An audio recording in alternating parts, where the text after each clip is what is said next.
2025 సంవత్సరంలో గురు పౌర్ణమి ఏ రోజున వచ్చింది అంటే 9 జూలై 2025 బుధవారం రాత్రి 1:13 పౌర్ణమి తిథి ప్రారంభమై 10 జూలై 2025 గురువారం రాత్రి 1:55 వరకు ఈ తిథి ఉన్నది. గురు పౌర్ణమి పూజను నిర్వహించుకోవాల్సిన తేదీ 10 జూలై 2025 గురువారం రోజున. ఈ రోజున నక్షత్రం పూర్వాషాఢ పూర్తిగా ఉన్నది.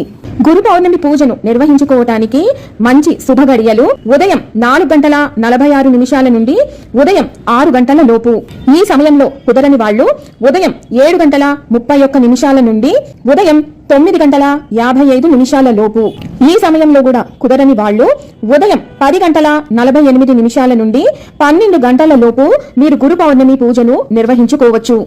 ఈ రోజు సాయంత్రం సత్యనారాయణ స్వామి వ్రతం అలాగే గురు పౌర్ణమి పునః పూజ నిర్వహించుకోవటానికి శుభ సమయం సాయంత్రం 5:47 నుండి రాత్రి 7:23 లోపు శుభ సమయం ఉన్నది.